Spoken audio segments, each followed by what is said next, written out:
हे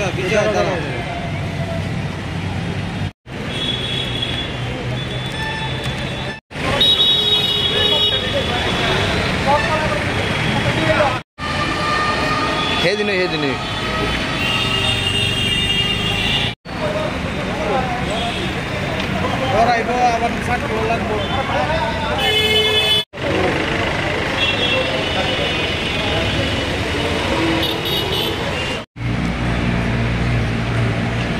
अरे आजरा माजरा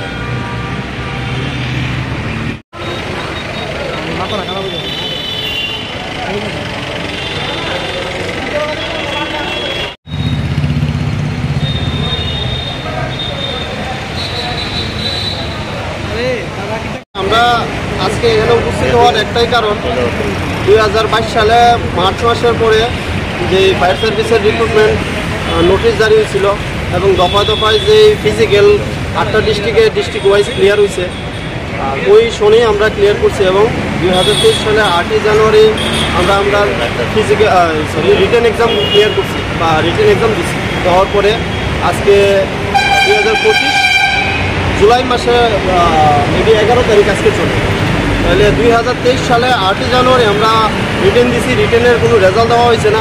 এরপরে দপ্তরের সঙ্গে যখন যোগাযোগ করছি তখন কইছে যে মেজর ইস্যুর কারণে এটারে ক্যান্সেল করা হয়েছে।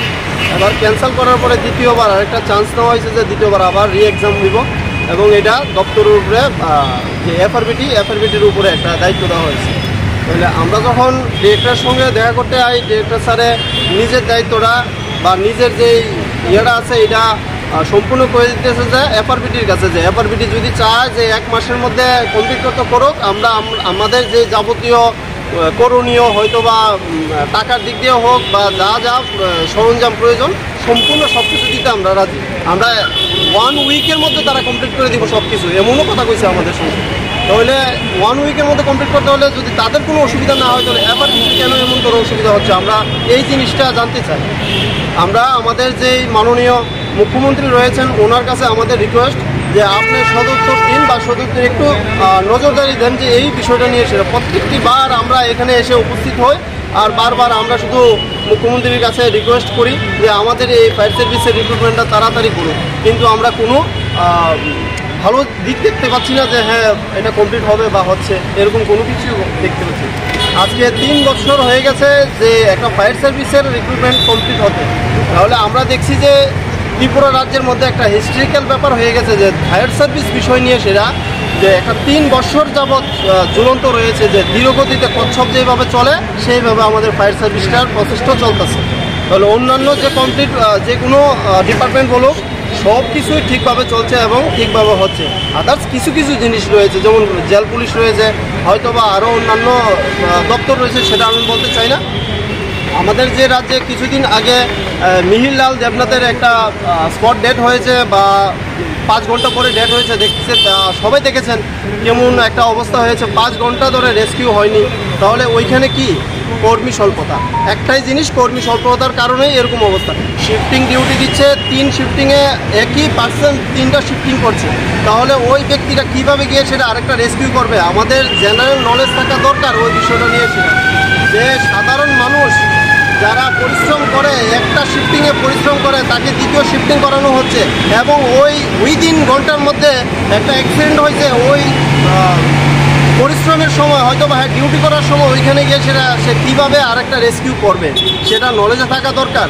এবং আমি এর পাশাপাশি আরেকটা জিনিস একটু নলেজে দিতে চাই সবাইকে, যে মেডিকেল টিম ওইখানে থাকা দরকার ছিল, যেটা এই বিষয়ে আসে না। তারপরে আমি বলতে চাচ্ছি যে মিহিরলাল দেবনাথ যে মারা গেছেন, ওইখানে যদি কোনো মেডিকেল স্টাফ মেডিকেল টিম যদি যেত এই 5 ঘন্টার মধ্যে হয়তো কোনো না কোনো প্রকারে ওনাকে একটু সুস্থতার একটা দিক দেখাতে পারতো এবং রেস্কিউ করা যেত।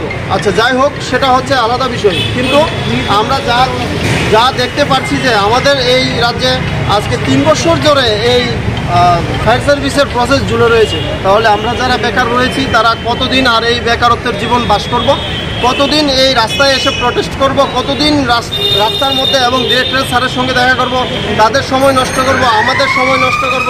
আমরা এফআরবিটির কাছে যাব, এফআরবিটির চেয়ারম্যানের সঙ্গে কথা বলবো। দফায় দফায় দেখা গেছে যে 3 থেকে 4 বার একটি দপ্তরের বা একটি যে এফআরবিটির চেয়ারম্যান পরিবর্তন হয়েছে এবং আমাদের যে পেছনে রয়েছে ফায়ার সার্ভিসের যে ডিরেক্টর চেঞ্জ হয়েছে দফায় দফায় 3 বার, তাহলে 3টি বার আমাদের 3টা ডিরেক্টর পেয়েছি। কারোর মাধ্যমে আমরা পাইনি যে কারোর হাত ধরে যে ওই যে খামের মধ্যে সই করে যেই 329 জন ক্যান্ডিডেট চাকরি পাবে তাদের সুবর্ণ সুযোগ করে দেওয়ার কেউ করেনি।